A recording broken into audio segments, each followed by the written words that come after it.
case of coronavirus. Internationally, coronavirus, Italy to close all schools as deaths rise. And in sports, amazing O'Shane Thomas puts West Indies on top in first T20 International versus Sri Lanka. We'll have the details to these and other stories after this message.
Another look. Different from how you've seen it before. Another look. Takes an in-depth look into business, politics, science, technology, religion, and more. Another look. Featuring documentaries from the BBC, regional features, and local ones too. Another look. Every Monday at 3 p.m. on the Eastern Caribbean's powerhouse, Vaughan.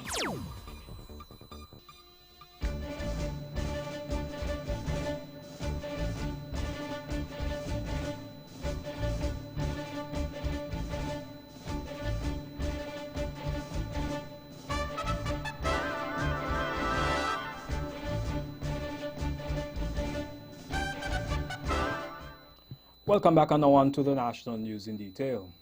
The Ministry of Health has issued a release about the cruise ship MV Costa Magica, which docked at the Federation shores today, March 4th, 2020. According to the release, senior Ministry of Health officials and members of the St. Kitts and Nevis Medical Board were consulted by Cabinet regarding the cruise ship MV Costa Magica. On board were a number of persons who had left a known hotspot well within the 14-day incubation period of the coronavirus disease 2019 or COVID-19. Because the risk to the Federation was considered high based on their history of travel, as a precautionary measure, a decision was made not to grant permission to disembark. This decision was taken with the consideration of the health of St. Kitts and Nevis' citizens and residents. As of today, March 4th, about 3,200 people have died globally and more than 90,000 have been infected, the vast majority in China, where the virus emerged late last year. Following reports of issues at the Charlestown Primary School, the Department of Education here at Nevis has issued a statement indicating that the institution will close to investigate those issues. The statement reads in part, and I quote, "The Department of Education is aware of reports of issues as it relates to the environment at the Charlestown Primary School. Reports were received in the past and they were investigated by the Environmental Health Unit and subsequently addressed by the Ministry of Education's maintenance team. Recently, we received similar complaints and we visited the site to ascertain the extent of the issue," end quote. The VOA Newsline tried to ascertain the specific issues as it relates to the school but was unsuccessful. The Education Department said that a work plan has been put in place to rectify the situation and to undertake the necessary renovations. In the best interest of its staff and students, the department took the decision to close the Charlestown Primary School, and it will be closed tomorrow, March 5th and 6th respectively.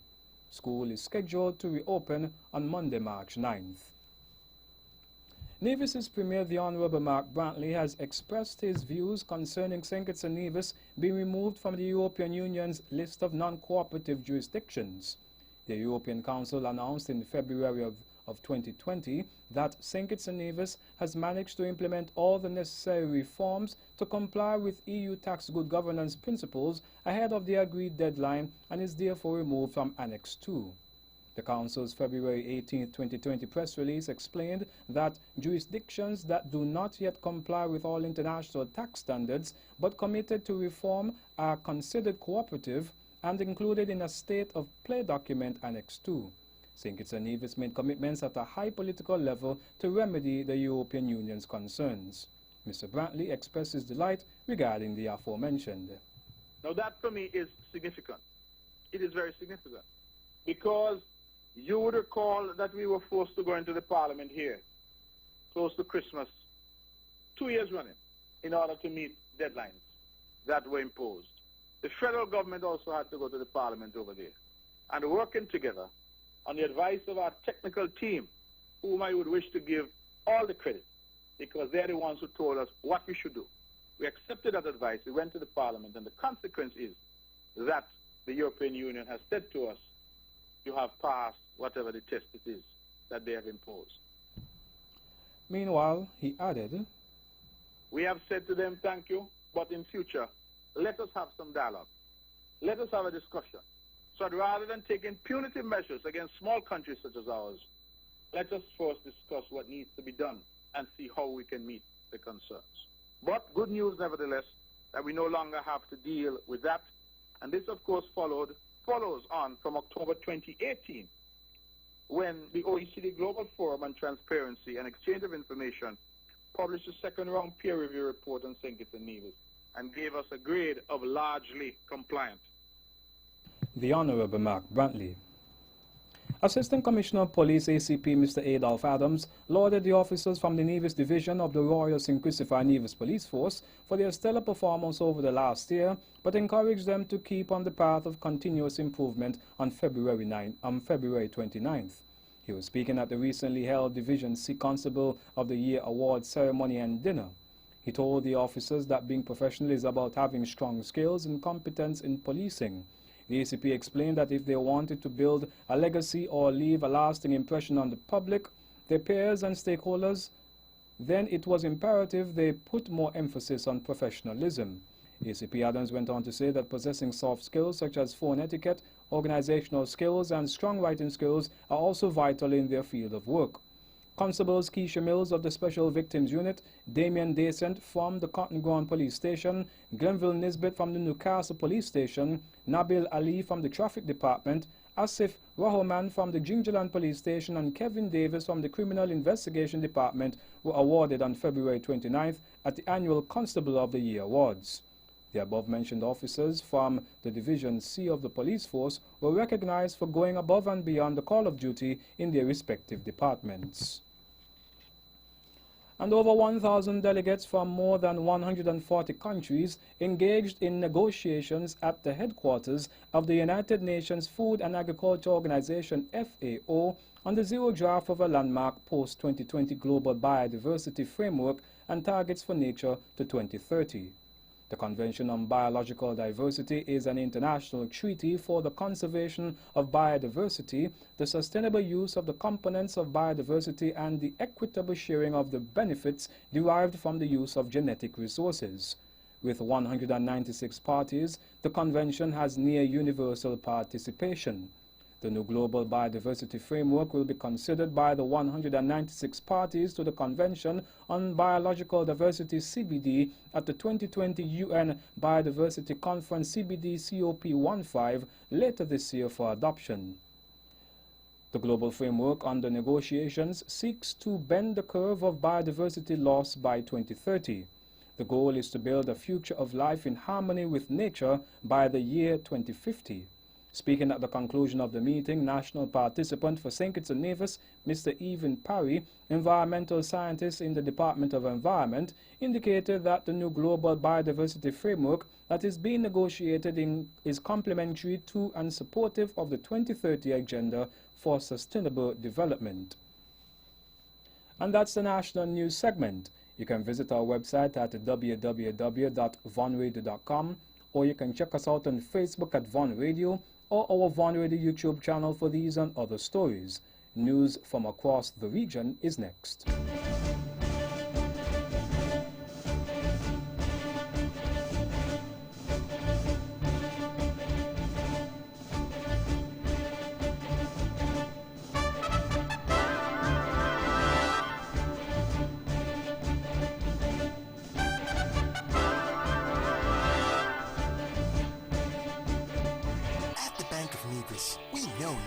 personal as well as your business needs, and we're here to help. Our knowledgeable staff will work with you to help you achieve the financial success that you or your company needs in a competitive market. We offer solutions to make your banking experience easier, like our savings and checking accounts. Be sure to ask about our youth savers accounts and our Bank of Nevis Go Club. We offer a wide range of personal loans, including mortgage, land, student, auto, and consumer loans. Have access to your funds instantly with our BeOnline internet banking and our debit and credit cards. We make international banking and investing easy. How's your business? Give it the leverage it really needs by letting the Bank of Nevis assist you with all the necessary funding for all your business expenses. It's that easy. What are you waiting for? The Bank of Nevis Limited, improving the quality of life. Like us on Facebook at www.facebook.com/The Bank of Nevis.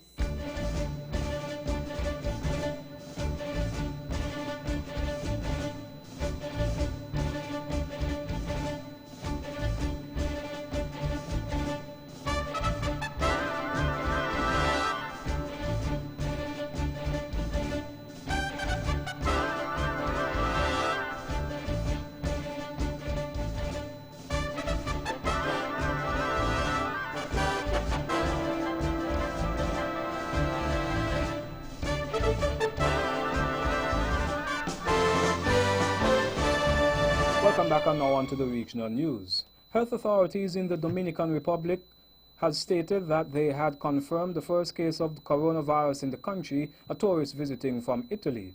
The patient, a 62-year-old man, was transferred to an isolation room in a military hospital near the capital and is in stable condition, Health Minister Rafael Sanchez said at a press conference.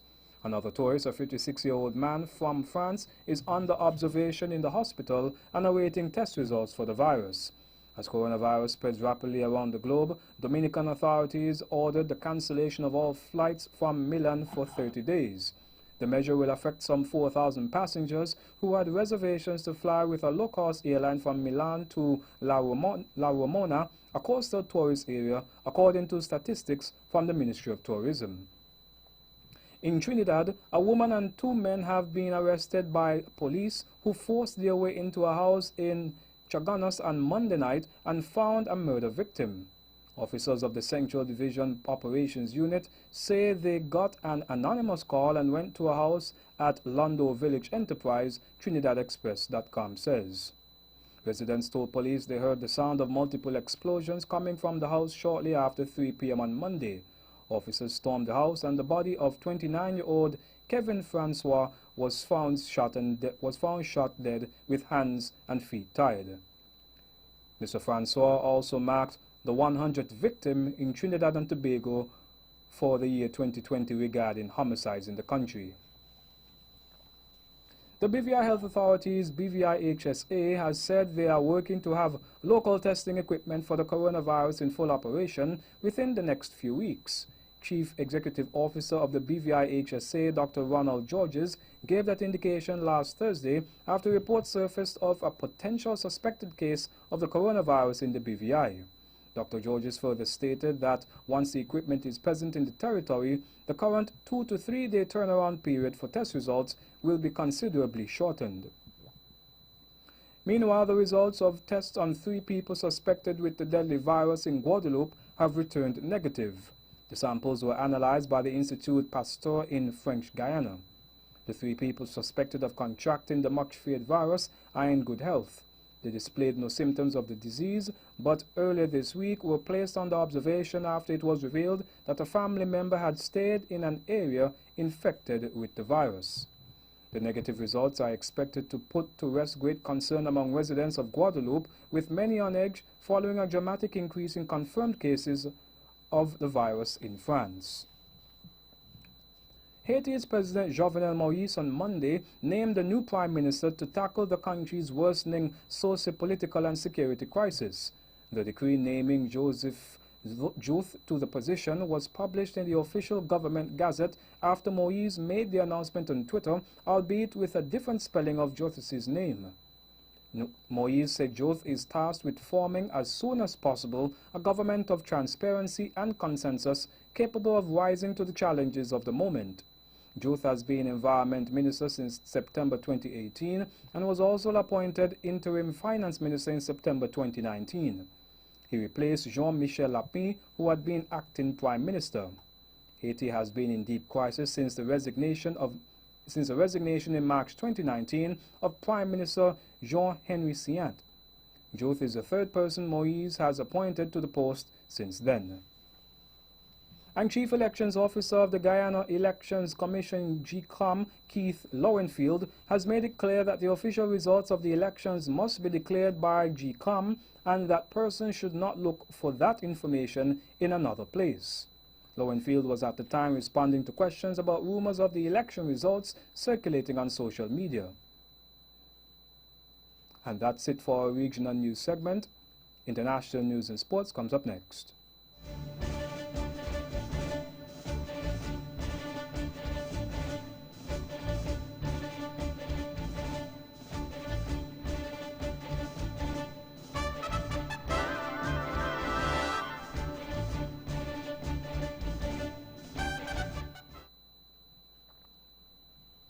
Welcome back, and now on to the international news. Italy has confirmed that it will shut all schools from Thursday for 10 days as it battles to contain the coronavirus outbreak. All schools and universities are to close until March 15th, officials said.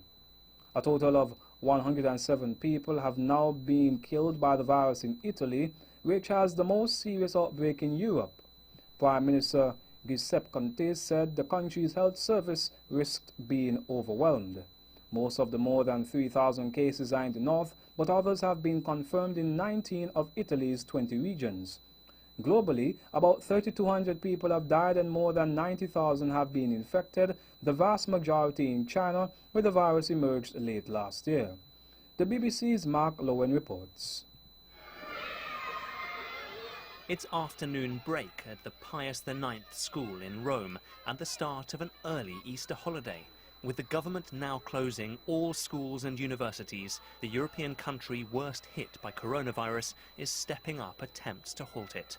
Parents and children are taking in the news. For some, the disruption is a price worth paying to contain an outbreak that continues to worsen. Among other measures the government could now take are closing all cinemas and theatres and even advising tactile Italians not to greet by kissing.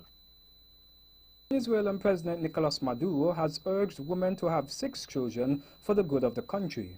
Appearing at a televised event promoting a national women's health care plan, Mr. Maduro instructed women to give birth. The country is facing an economic crisis which has resulted in severe food and medicine shortages. A bitter power struggle between the government and the opposition has exacerbated the country's trials. Opposition leader Juan Guaido is considered the legitimate leader of Venezuela by more than 50 countries. But President Maduro, the country's left-wing leader, who enjoys the support of the Venezuelan military, has remained in power. Joe Biden has won 9 of the 14 states that voted to pick a Democratic White House candidate on Super Tuesday, a remarkable rebound for his campaign. The former U.S. Vice President overturned predictions to narrowly take the key state of Texas from his main challenger Bernie Sanders. However, Mr. Sanders is projected to win California, the biggest prize of the night, as well as 3 other states. They lead the race to face Republican President Donald Trump in November. Former New York Mayor Michael Bloomberg spent more than $500 million of his own money on his campaign, but did not win a single state. Senator Elizabeth Warren, once the frontrunner in the race, suffered a humiliating defeat to Mr. Biden in her home state of Massachusetts. Super Tuesday awards more than 1,300 of the 1,991 delegates needed to clinch the Democratic White House nomination in July. As things stand, Mr. Biden has 402 delegates and Mr. Sanders 314. However, results from California, which has 415 delegates, could affect the current standing. Meantime, Michael Bloomberg has ended his bid for the White House after a poor showing on Super Tuesday. He was quoted as saying 3 months ago, "I entered the race for president to defeat Donald Trump. Today I am leaving the race for the same reason," end quote. Mr. Bloomberg, a former mayor of New York City, has spent more than $500 million in the race to become the Democratic Party's nominee. He said he would now support former Vice President Joe Biden. And the U.S. military has conducted an airstrike against Taliban fighters in Afghanistan just hours after President Donald Trump said he had a very good talk with a leader of the group. The U.S. signed a deal with the Taliban on Saturday aimed at bringing peace to Afghanistan after years of war. However, a U.S. Forces spokesman said it launched an airstrike today in response to Taliban fighters attacking Afghan forces in Helmand province. The Taliban has not commented. It was not immediately clear if there were any casualties. And that brings us to the end of our news segment. The latest in sports is next.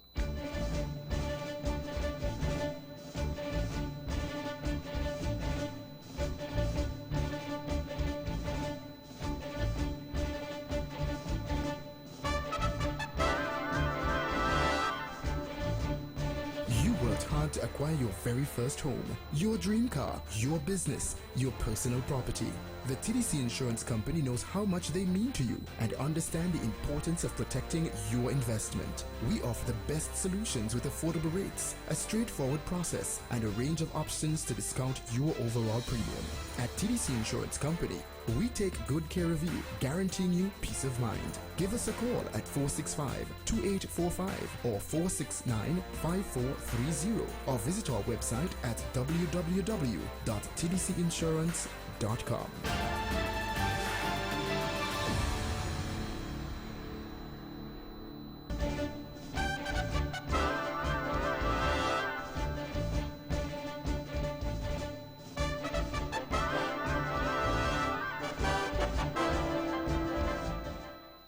Welcome back, and now on to the sports. In cricket, Oshane Thomas returned to the international stage with a superb match-winning performance as West Indies dominated Sri Lanka in the first T20 International on Wednesday night Sri Lanka time.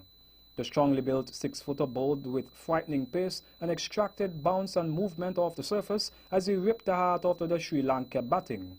He ended with a career-best figures as West Indies recorded their first win of the tour at the Pallekele International Cricket Stadium.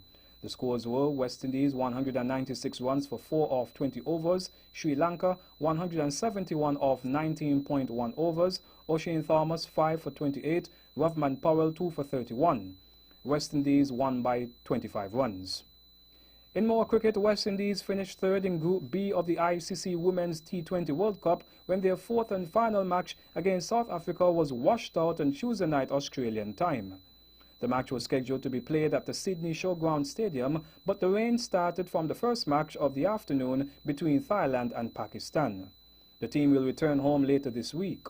Most of the players are expected to participate in the Cricket West Indies Colonial Medical Insurance Super 50 event in Guyana. The next international matches will be against South Africa in May and June in Jamaica and Trinidad.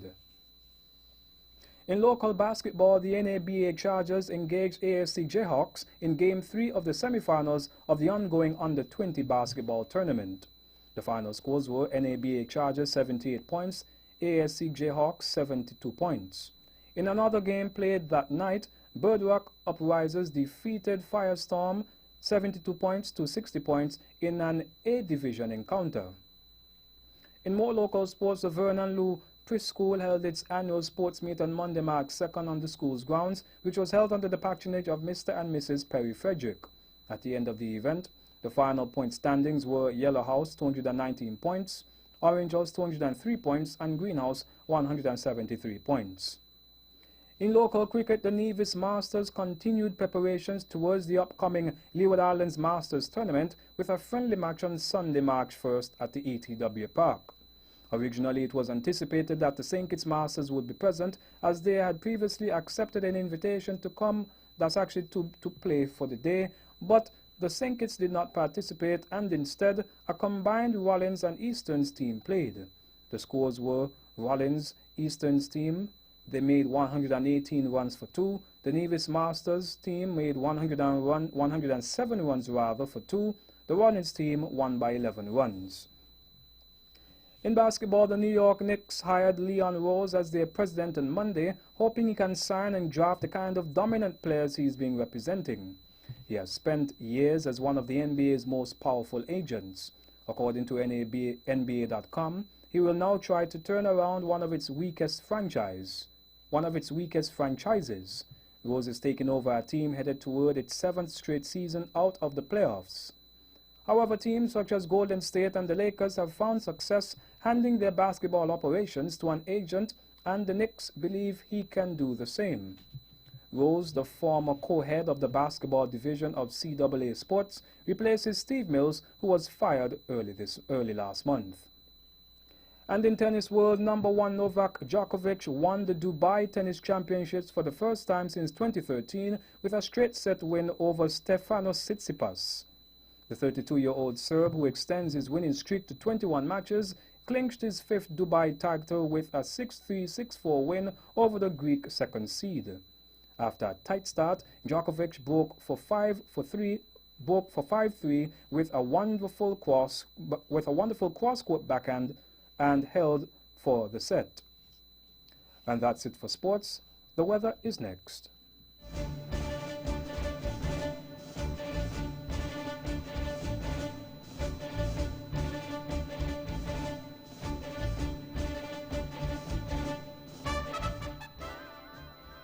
Welcome back. The weather tonight, fair to partly cloudy with a low chance of showers. The weather tomorrow, partly sunny with a low chance of showers. The winds east at 8 to 15 knots or 15 to 28 kilometers per hour. The sea is 1.2 to 1.8 meters or 46 feet. The sunrise tomorrow will be at 6:26 a.m. And that's how we wrap up the major news package for today, Wednesday, March 4th, 2020. Before we go, let's take a look at the headlines once again. Nationally, cruise ship MV Costa Magica denied permission to disembark in St. Kitts and Nevis, and CPS to close on March 5th and 6th in the wake of environmental issues. Regionally, Dominican Republic confirms first case of coronavirus. Internationally, coronavirus, Italy to close all schools as deaths rise. And in sports, amazing O'Shane Thomas puts West Indies up top in first T20 International versus Sri Lanka. On behalf of the rest of the news team, I am Jarvis Bond wishing you a pleasant evening.